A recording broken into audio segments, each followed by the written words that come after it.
Is it not? Is it not? I thought I clicked it open.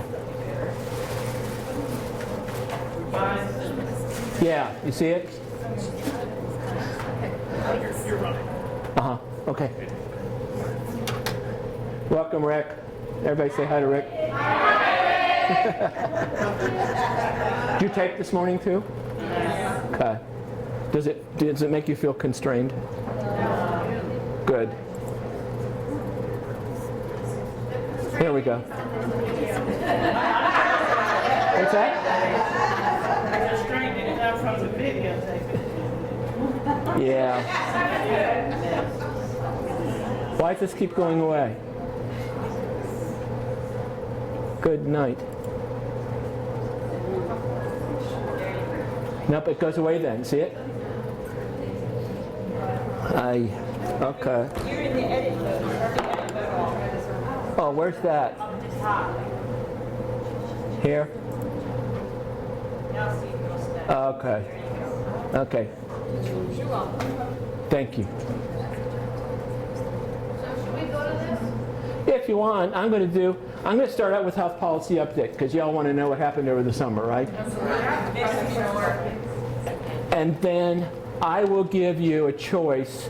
What do we normally get? 2 or 3 of these done, right? Yeah. So as between aging policy and regulatory policy and markets, I will give you a choice. Okay? Aging, probably a good one. Yeah, aging. Okay, you want to talk about markets? Okay. So that's what I'm going to do.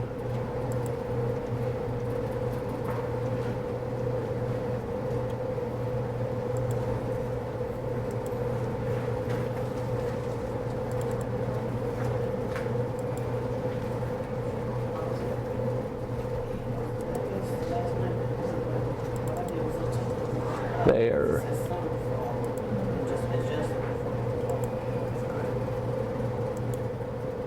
How's that? That work? All right. So first piece of health policy is let's take a look at the implementation timetable and what's been done so far and what's going to be coming up. You've read about the legal challenges. Yes. How much do you know? You think the courts are going to uphold this or dump it? You think they're going to dump it? No. We'll talk. Okay. Women's preventative health care services. You know anything about that? Yeah, I read a plan here. No, Albert.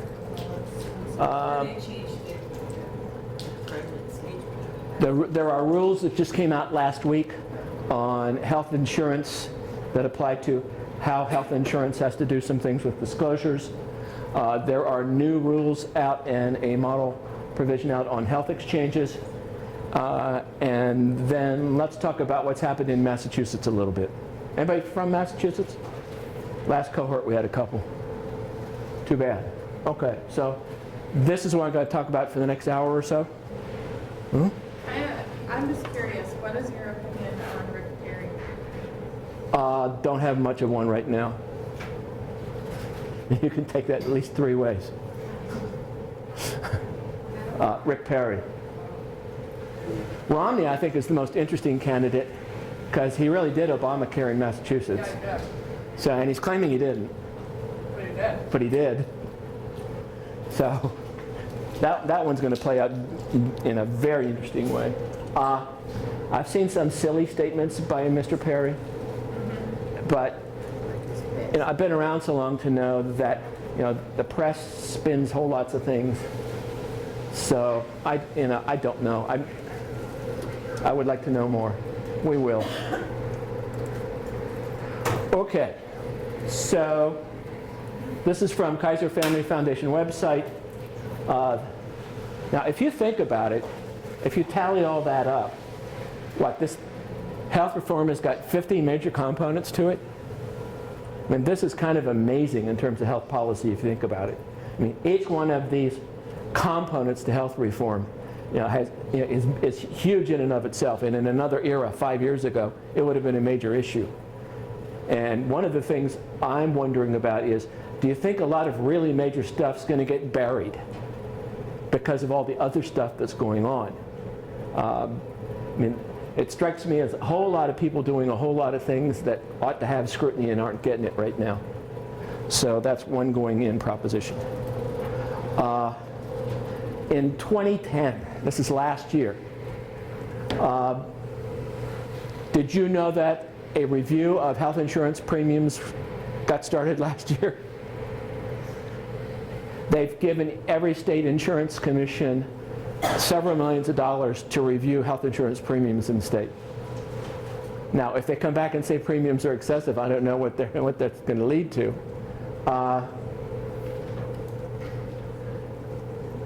They have changed the amount of money they're providing under Medicare.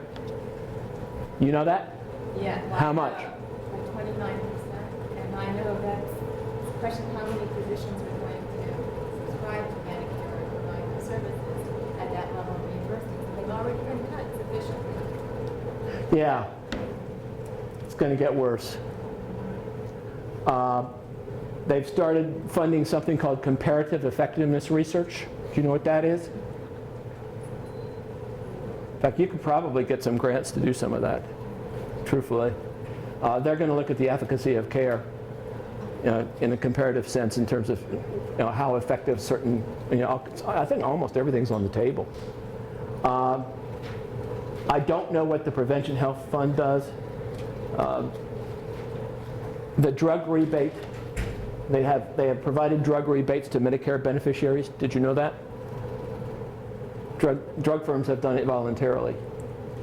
The small business tax credit program has gone into effect. So small businesses are getting tax credits for giving health insurance to employees. Remember I told you in the spring that the small business folks had won a whole lot of concessions in this? They're already getting their health care subsidized. Any of you have a small business? You getting it?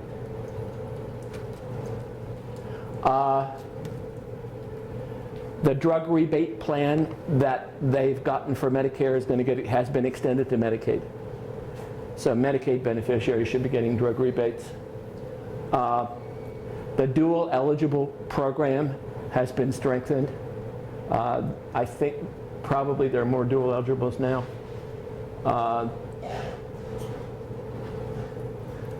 There are rules that have been already adopted that define what is a nonprofit hospital and what a nonprofit hospital has to do.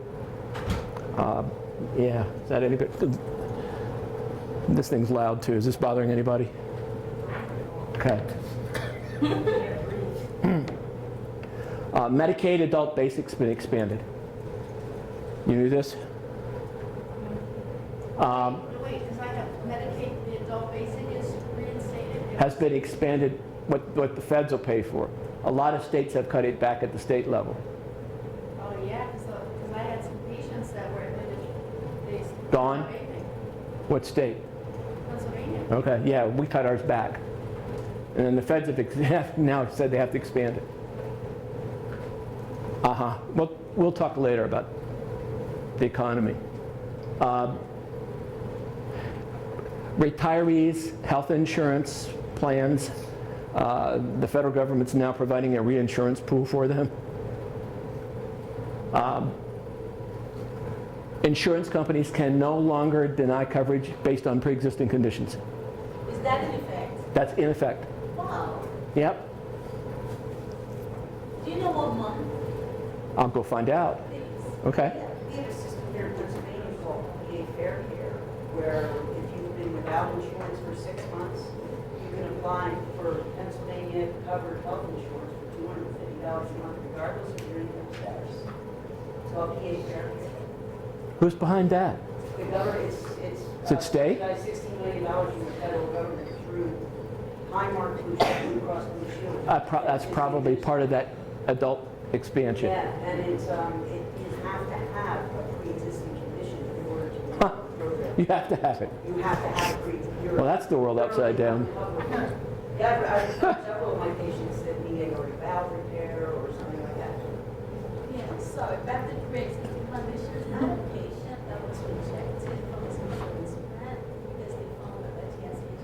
When? Yes, What month? July. Just a month ago. All right, I'll double check it.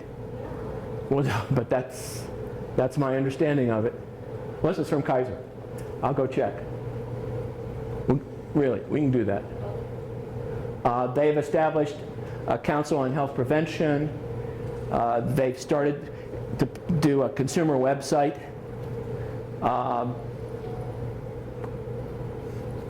This is now in effect. Your insurance plan has to cover your kids until they're age 26. And that, you know what, that happened to me with my daughter, and they, not knowing I had to do anything, because she was already on the plan, so I got a notice in the mail, within 10 days, she was gonna be dumped.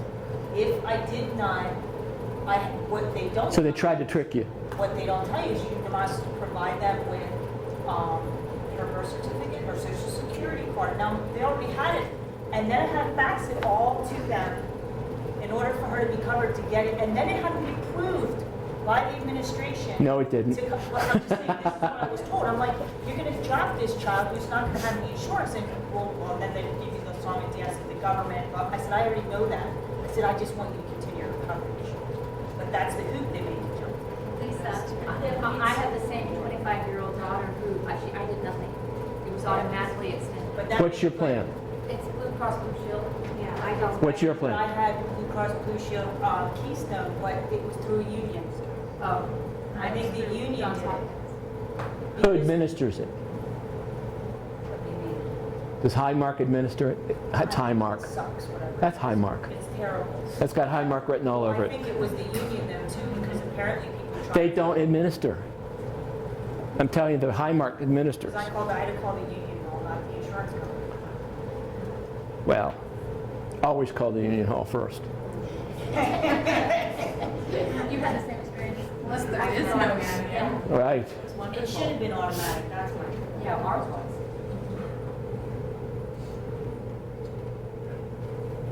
Do you know you have a right to appeal under your insurance plan if you get denied coverage? Okay. The way those appeals are processed has changed. They now have to follow a formal appeals process. Health plans must now cover prevention.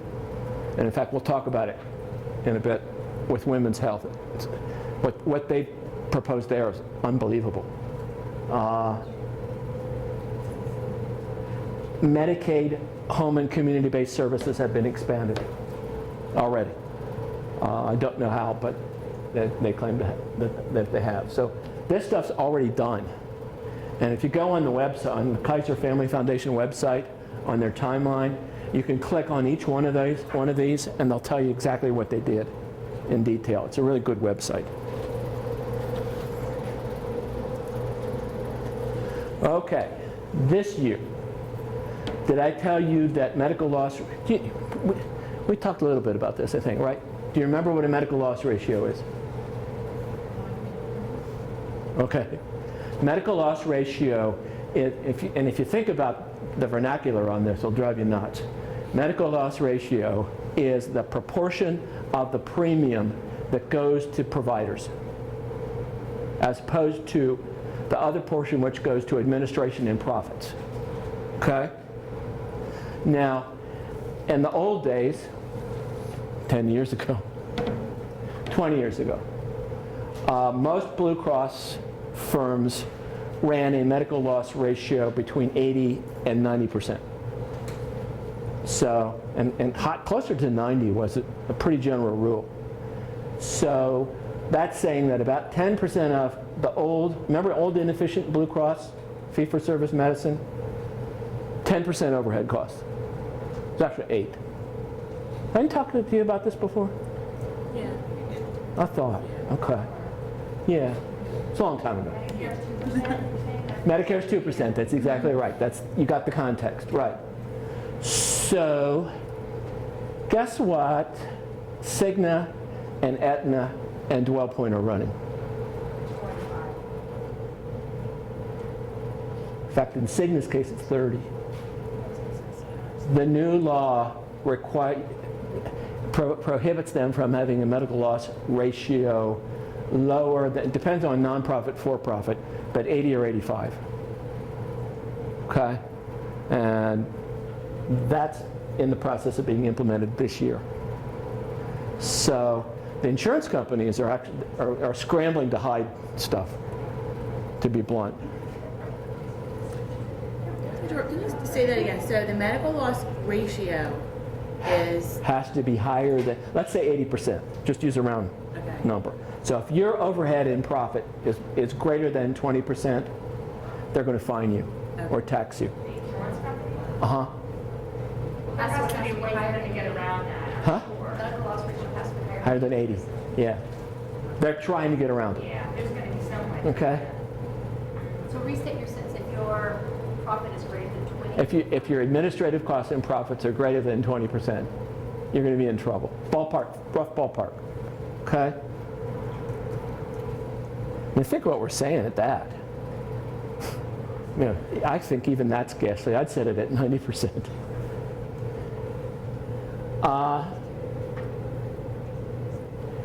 If you do Medicare primary care, you will get a 10% bonus starting this year.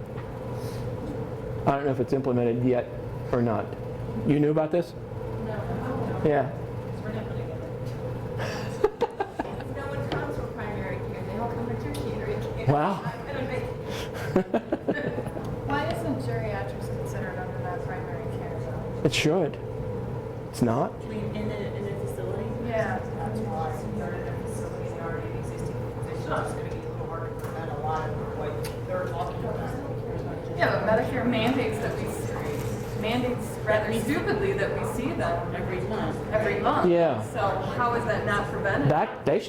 No, I'm saying, no, this is not preventative. Primary care, That is primary care doctors are going to get 10% more.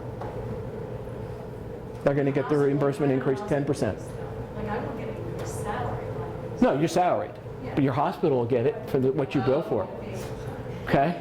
So it's a good area to go into if you're going to... Better. Well, better than Yeah, some specialties. better than They it just used to cut be. rates. I still think, I mean, we talked about the disparities between primary care and specialty care in the spring, right? I mean, they're still huge. So 10% I think is a start.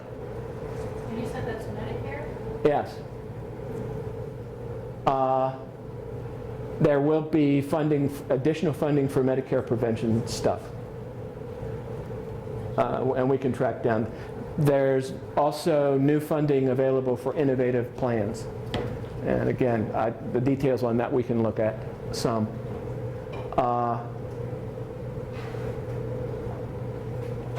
I forget what I meant on premiums for higher income. Medicare Advantage, I don't know what I meant when I said premiums for higher income. It'll come to me. Medicare Advantage plans are going to lose reimbursement.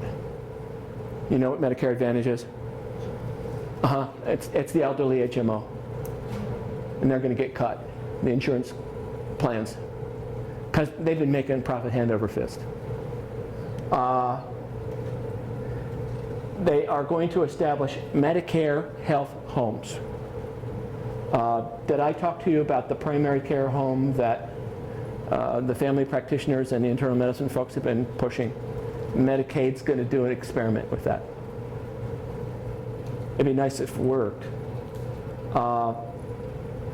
Like Life at Home? Like the PACE programs? No, this is where a doctor serves, a medical group serves as the medical home for a patient. It's a care management type of thing. Right, like one of the PACE programs is called Life at Home, Living Oh, okay. Independently for Elders. Okay. And I think that's what that is. Is it a medical home model? Yeah. Okay. Is Secure Horizons one of those elderly plans that's going to be, is that what, Might well be. Whose is it? my dad? I don't know, I know it's Secure Horizons, and it's for elderly people. Is it an HMO? Yes. Probably. They're probably going to get cut. Isn't the problem with the medical home model though that it seems to be that they're kind of putting physicians in charge of the medical home model? That's a problem. Yes? I mean, if they would allow the medical home model to be either physician or nurse practitioner driven, but the way that a lot of them seem to be laid out is apparently I'm supposed to serve the physician who's in charge of the medical home. I'm with you all the way.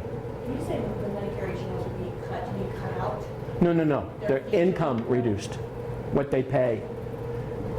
They pay something called 90, it's either 90 or 95% of AAPC, average area provider charge. And basically a lot of Medicare Advantage plans have been showing big profits. So they want to chop the profit level down.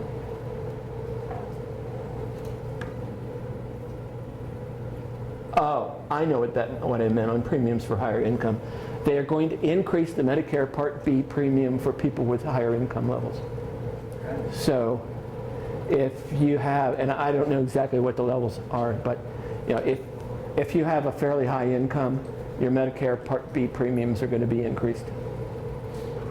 That's the beginning of a trend too, I think. Sooner or later, Medicare Part B premiums are going to be income-based, I think. Medicaid is going to try a chronic disease management model. How many of you see a lot of Medicaid patients? It's possible that this will impact you. You might actually be able to get on the ground floor of it. The CLASS program, I'm going to have to look that up too. Patient safety stuff's going national. There are going to be regulations on it. There's a phase-in, starting this year. Hospital-acquired infections, Medicare is already not paying. Medicaid programs this year are going to not pay for hospital-acquired infection treatment. There are changes to the medical savings account provisions in the law. States are going to be given grants for establishing wellness programs. There are changes as regards to teaching health centers under this plan. I think that the the teaching hospital reimbursement is going to go away. It's either going to be dropped substantially or go away. Is that the pass-through money? Yes. Yeah, because there was talk about that in our nursing program over by the wayside, because we relied heavily on that pass-through money. The pass-through money, I think, has gone away. Well, Or this year, it starts to go away. yes. I think. We'll track it down. But yes. States are going to be given grants to establish different malpractice systems than they have now. Have we talked about malpractice much? Okay. I may have a context to do that in. If not, I'll do it directly. But our malpractice system makes no sense. A no-fault system probably makes a lot of sense, and states are going to be given grants to explore that. There are about 5 countries in the world that have no-fault programs. Define no fault. I know what it means with regards to a car accident, but define no fault. In the connection with New Zealand, for example, you may be a patient whose outcome was unexpected can get recovery from a no-fault pool. And the doctor actually becomes part of certifying eligibility for recovery from the pool. So in those countries, the doctor actually gets involved in showing that how an adverse outcome happened that wasn't expected, i.e. admitting they did something that was not good. Lawsuits are legitimate. I mean, you don't want those people practicing and having a Different lawsuit issue. against them. Different issue, truthfully. No, if you've got a bad physician, it shouldn't be the malpractice system that gets them, it should be the licensing system that gets them. Okay. Okay? And now, in fact, sure, I'll even talk about it now. The reason why I say the malpractice system is a problem is that half of the lawsuits that produce a recovery by study, half of them were meritorious and half of them were not. So juries are 50-50 on these things. And the flip side of it is, for every suit that produces a recovery,